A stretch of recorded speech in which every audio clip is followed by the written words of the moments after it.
Bonjour, je m'appelle Lise Laforie, je suis diététicienne et nutritionniste depuis une vingtaine d'années et je vais aujourd'hui rebondir sur le témoignage de cette jeune fille qui a été confrontée au danger des régimes mal accompagnés et trop restrictifs. Bonjour, je viens témoigner pour parler d'un régime dangereux que j'ai fait et qui a eu des conséquences sur ma santé. Du coup, à partir de 2017, quand j'étais en première, j'étais très complexée par mon corps depuis le collège après une importante prise de poids.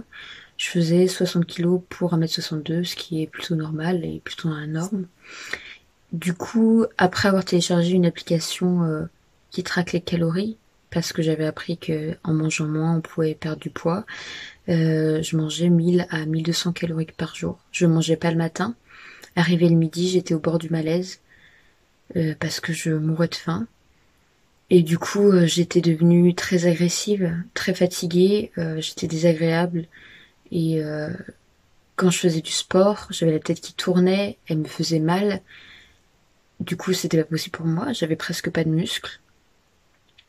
Par la suite, après cette perte de poids, où j'ai perdu 11 kilos en 2 mois, j'ai continué à manger normalement jusqu'à l'entrée de mon service civique, où j'ai commencé à m'occuper d'enfants. Du coup, ça me prenait plus d'énergie, donc je mangeais plus.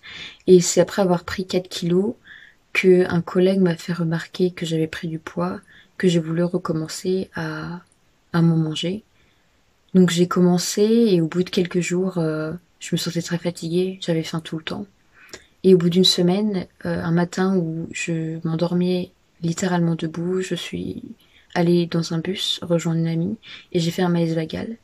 De ça est apparu des angoisses liées au sucre. Et à la fin de mon service civique, pendant 3 semaines, en juillet, je mangeais tous les jours, toutes les 2 heures, de peur de refaire un malaise.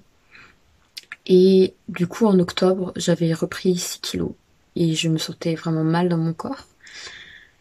Du coup, j'ai voulu encore recommencer, mais j'avais peur. J'avais peur à chaque fois que je mangeais moins. J'avais peur de refaire un malaise.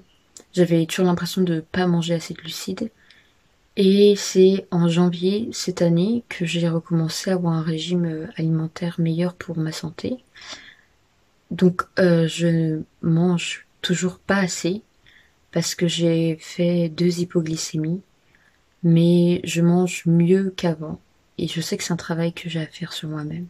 Alors aujourd'hui, on a à notre disposition de nombreux outils, des applications smartphone qui nous proposent de compter les calories qu'on absorbe sur une journée. Le problème de ces applications, c'est qu'elles sont à manier avec beaucoup de précautions, et ce pour 3 raisons. Alors, la première raison, c'est tout simplement que le niveau calorique que l'application va vous suggérer d'atteindre pour arriver à votre objectif de poids est bien souvent beaucoup trop bas. Par exemple, cette jeune femme qui a une vingtaine d'années brûle théoriquement aux alentours de 2200 calories par jour. L'application smartphone lui conseille d'en absorber 1000 à 1200 pour perdre du poids. C'est beaucoup trop bas. Et la preuve, cette jeune femme a été extrêmement fatiguée, éprouvée et a même fait des malaises suite à ce régime.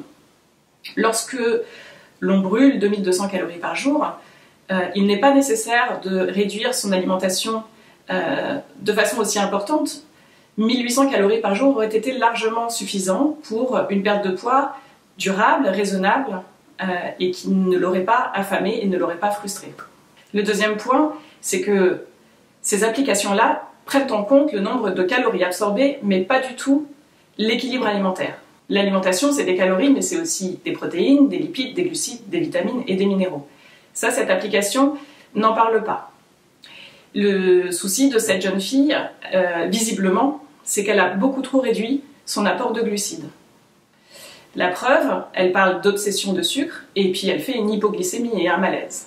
Les glucides sont le carburant essentiel, c'est le carburant de notre cerveau et de nos muscles. Il faut absolument les conserver, et surtout sous forme de glucides complexes. Le pain, les féculents, ne sont absolument pas à bannir en période d'amaigrissement, au contraire, il en faut à chaque repas, et en ayant à chaque repas, ça vous évitera de craquer ensuite sur des aliments beaucoup plus néfastes pour le poids, des sucreries par exemple. C'est donc un point essentiel, ne pas supprimer les féculents, ne pas diaboliser les glucides. Alors le dernier point, c'est que en réduisant le niveau calorique de façon trop importante, La perte de poids est beaucoup trop rapide. Cette jeune femme, par exemple, elle a perdu 11 kilos en 2 mois. C'est beaucoup trop. Une perte de poids de bonne qualité, une perte de poids raisonnable, ne doit pas dépasser 3 kilos par mois. C'est ainsi qu'elle va être confortable pour vous, ne pas générer de faim, ne pas générer de frustration, et pouvoir être durable dans le temps. Il ne faut pas oublier que plus une perte de poids est rapide, plus elle provoque de la faim, de la frustration, et plus, dès l'arrêt du régime, la reprise de poids risque d'être importante et rapide. Pour conclure, je dirais que si vous souhaitez perdre du poids, de deux choses l'une, soit votre perte de poids est assez importante, auquel cas il faut que vous vous fassiez accompagner par un professionnel de santé, un diététicien ou un nutritionniste qui va pouvoir prendre en compte vos goûts, vos habitudes alimentaires, votre emploi du temps pour vous préparer à un régime qui soit le plus confortable pour vous. Si vous souhaitez juste surveiller votre ligne, voire perdre quelques petits kilos, n'oubliez pas qu'il faut manger de tout, privilégier les féculents à chaque repas, privilégier les légumes et les fruits, les produits céréaliers et les produits laitiers. Essayez, dans la mesure du possible, de limiter les aliments ultra transformés, les fast-foods, les chips, les biscuits industriels, les sucreries, qui vous apportent beaucoup de calories sous un faible volume et qui ne sont pas indispensables à la santé.